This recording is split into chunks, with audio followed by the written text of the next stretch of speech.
Sud Radio 10h midi, Valérie Expert. Le plaisir de la semaine, je l'attends tous les vendredis. Gérard Collard, bonjour Gérard, bonjour toujours madame. Un plaisir de vous retrouver, de découvrir grâce à vous de nouveaux livres, de nouveaux plaisirs. Voilà. Arrêtez. Voilà, je n'en jette plus. Alors, on lit quoi cette semaine ? Alors moi je vous ai découvert alors j'adore cet auteur, il n'est pas très connu en France, mais pourtant ses romans sont absolument fabuleux. Il s'appelle James Scudamore, ça s'appelle Monstre anglais et c'est aux éditions La Croisée. Alors, pas de panique, je crois que c'est diffusé par Hachette, c'est un petit éditeur de nom comme ça, mais alors on est en Angleterre, c'est un jeune garçon qui s'appelle Max, il passe ses vacances avec son grand-père, et alors c'est vraiment le bouquin qui est absolument lumineux, le grand-père, vous savez, comme on en a tous, enfin, qui à l'époque vous donne des valeurs simples, aimer la vie, respecter les autres, voilà, en profiter, écouter les autres aussi, enfin, là, il vous raconte, nature, il vous raconte l'Angleterre, enfin, il vous raconte ça pourrait être en France, il vous raconte la campagne, voilà, il se parle comme on a tous aimé ou rêvé de parler à son grand-père de choses et d'autres. C'est le genre de choses qui vous marquent à vie. Et puis il y a un moment, il va falloir qu'il aille dans un pensionnat parce que c'est l'école, il a un certain âge. Alors vous allez le retrouver plus tard quand il va être adulte. Alors c'est une cassure absolument incroyable entre le côté lumineux de la campagne et puis ces écoles anglaises avec des codes, avec la méchanceté, très dur, très et lui, il passe. Bon, je vais pas tout vous raconter, mais il passe voilà. Et plus tard, il apprend que il y a eu des abus absolument abominables des profs sur les élèves, et il est passé complètement à côté. C'est-à-dire que il a du mal. Lui n'en a pas été victime. Et il va parler à des gens avec des gosses avec qui il était. Ils vont parler de ça, et c'est comment on peut passer à côté des choses, comment limite on peut ne pas les croire parce qu'on se dit c'est pas possible, et puis comment des générations de gosses ont été marqués par ça, parce qu'en plus il y a le silence, vous savez, on n'ose pas le dire, enfin, on a même presque une omerta. Alors, je sais que ça fait genre en ce moment tout le monde parle de ce genre de cette chose, mais là c'est vraiment c'est hyper bien fait, c'est pudique, c'est pas voyeur, et puis surtout il faut absolument lire les bouquins de Scudamore qui sont vraiment un des grands écrivains anglais contemporains, et moi je suis rentré dedans. Vous pouvez vous dire vous allez être anéanti, et pas du tout, parce que vous avez toujours ce grand-père. Alors le grand-père il va mourir aussi, mais vous avez toujours ce côté lumineux du grand-père qui est là et qui l'aide à se exactement, qui va aider à se... Mais c'est un peu comme la couverture, moi je l'ai pas lu, mais de ce que vous racontez, c'est à la fois sombre et en même temps ce vert qui donne de l'espoir. C'est de l'espoir. Allez-y, moi j'ai passé ça. On peut même limite appeler ça un livre de détente, parce que c'est un raconteur d'histoire. C'est un raconteur d'histoire, c'est ce qu'on a envie, c'est ce qu'on aime nous, c'est quand on nous raconte des histoires. Voilà, et que à travers ces intrigues, à travers ces personnages qui sont hyper bien construits, il fait passer un peu une image de notre époque. Donc ça s'appelle Monstre anglais, James Scudamore, ça s'écrit Scudamore, et c'est aux éditions La Croisée. Et les autres, je pense qu'ils sont chez Folio en livre de poche, donc vous pouvez les avoir. Déjà commencé peut-être en poche. Voilà. Après. Ils viennent de paraître en poche, c'était en pocket. Antoine Renan, Fermez les yeux. Vous savez, c'est lui qui avait écrit L'Empathie. Et alors ça, ce type, c'est un surdoué. En plus, comme il est scénariste, c'est des images, c'est-à-dire qu'il écrit comme s'il vous projetait un film. C'est-à-dire que dès le début, vous êtes dedans, vous êtes dans un village, il y a une petite fille qui disparaît, on tient le coupable apparemment, c'est un gars qui est comme ça, qui va de village en village. Il est condamné, et puis ce flic, au bout de quelques années, il est hanté par cette histoire parce qu'il est quelque part, il y a quelque chose qui colle pas, et il va remonter absolument toute l'histoire. Il va refaire l'enquête, et vous allez découvrir qui en fait a été franchement, il y a rien à dire. Vous êtes dedans, vous lâchez pas. Ça, je l'ai lu il y a, je vous dis pas, il y a X temps, au moins 2 ans, je crois. Et comme si j'y étais. Ah oui, comme si j'étais. Et je comprends pas qu'on l'ait pas fait encore en film, parce que en plus la psychologie des personnages, c'est la preuve qu'on peut faire des trucs genre film, genre série Netflix, mais avec une psychologie des personnages qui est fine, intelligent. C'est vraiment ça sonne juste, et c'est effrayant. Enfin, moi, ça m'a lisé les deux parce que l'empathie. Fermer les yeux, c'est en pocket, donc pocket, allez-y, collection de poche, pas très cher. Non. Et l'auteur s'appelle Antoine Renan. Et relisez l'empathie qui était aussi. Ces deux. Alors là, vous allez passer un bon moment. Là, vous allez être confiné. Je vais vous dire, vous allez pas. Voilà. Vous n'allez pas vous ennuyer. Non. Anatole, c'est une BD chez Fluide Glacial qui est qui est drôle et grinçante. Hein. C'est vraiment, vous connaissez Anatole. Ah bah oui. C'est des moments de notre vie. Ça croque l'air du temps. C'est souvent absurde, c'est souvent désespéré.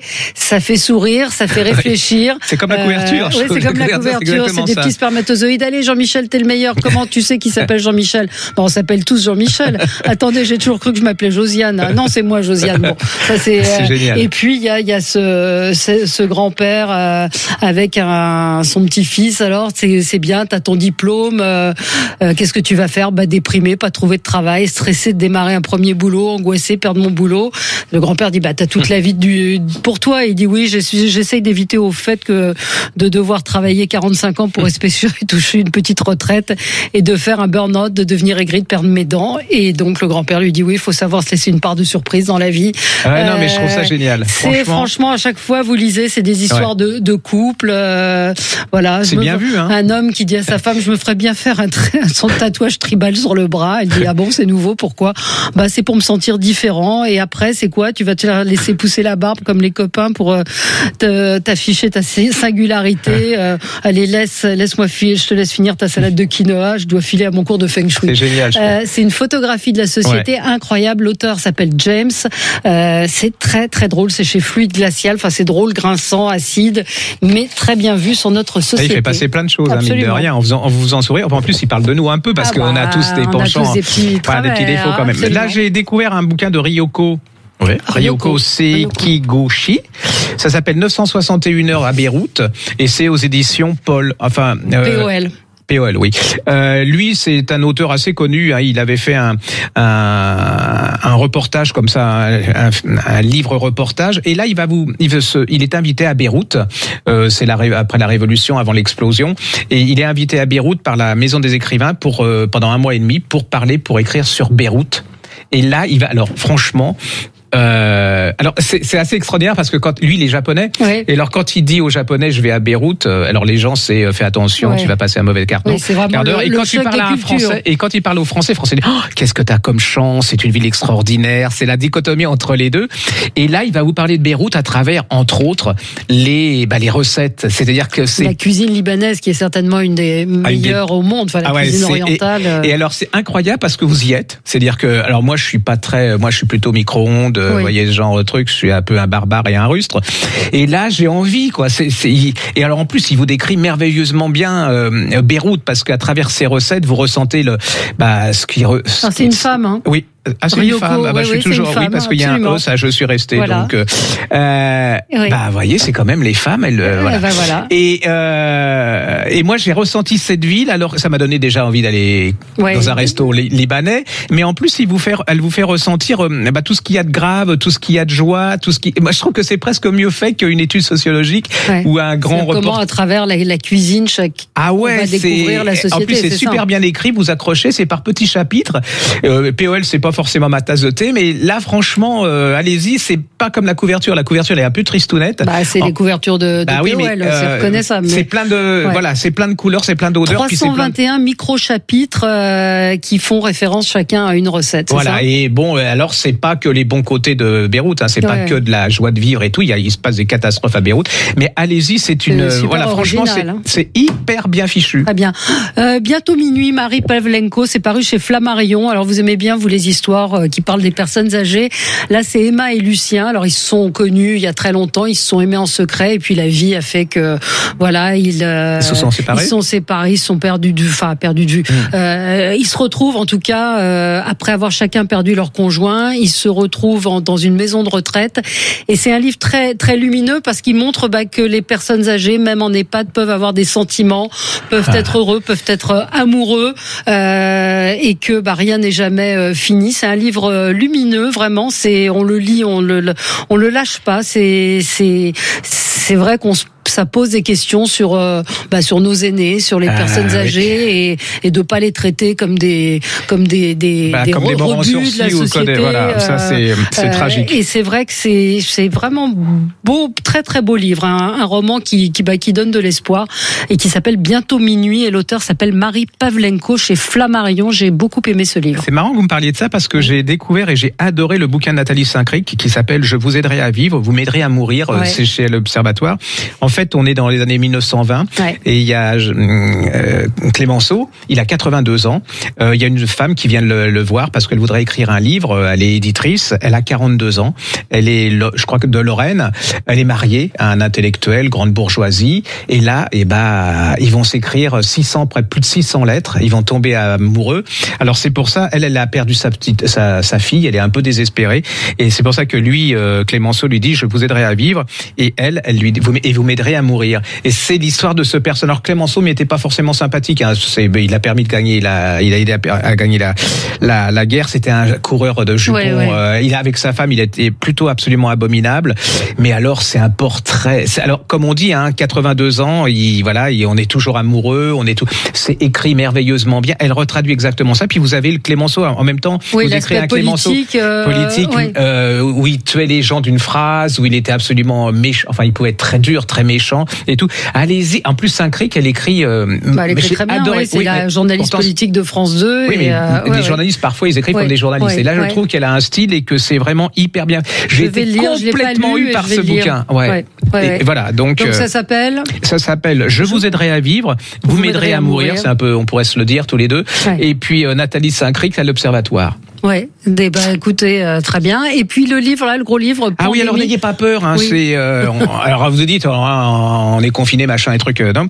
Il y a Patrick Berche et Stanislas Pérez qui sont, c'est des historiens de la médecine qui ont écrit un bouquin qui s'appelle Pandémie des origines de la Covid-19. C'est chez Perrin. Et alors franchement.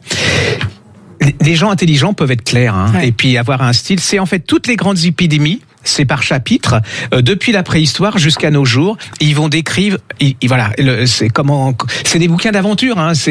Ils vous expliquent surtout le Covid-19. La Covid-19, c'est venu très vite avec la mondialisation. Mais ils vous expliquent que toutes les grandes pandémies, elles sont venues à cause de ça. C'est-à-dire que beaucoup de maladies sont venues avec l'Amérique, avec la découverte de l'Amérique, d'autres avec la route de la soie, avec toutes les grandes mutations et les migrations humaines et tout. Et alors, il y a plein de choses. Alors, je vous le dis, il y a le choléra, la syphilis, la lèpre, la variole, mais aussi il y a plein de... Alors c'est une histoire du monde à travers les maladies, parce que les maladies ont beaucoup forgé les pandémies, l'histoire du monde. Et puis il y a plein de réflexions. Alors vous dites pas, c'est pas pour moi, mais sur la maladie, le médecin, qu'est-ce que c'est que être médecin, qu'est-ce que être malade à travers les âges. J'ai adoré. Et alors franchement, je vous avoue, je l'ai lu. Vous qui êtes hypocondriaque. Oui, et je l'ai lu par morceaux parce que c'est énorme, mais c'est hyper sympa parce que la syphilis, vous avez toute l'histoire de la syphilis, comment ça a marché sur la littérature, sur comment c'est venu, d'où ça. C'est clair, précis, intelligent, limite distrayant. Et je trouve que c'est un professeur, Patrice Berche, et un historien de la médecine, Stanis Pérez. Donc il est brillantissime. Donc c'est paru chez Perrin, ça s'appelle Pandémie. Effectivement, ça parle de la peste noire au même Moyen Âge, le choléra, la grippe espagnole, le sida dans les années 80. Et franchement, j'étais alors que dès que j'ai un bouton, j'ai peur d'avoir un cancer. Donc voyez, franchement là, allez-y. Merci Gérard. À la semaine prochaine. Sud Radio 10h midi, Valérie Expert.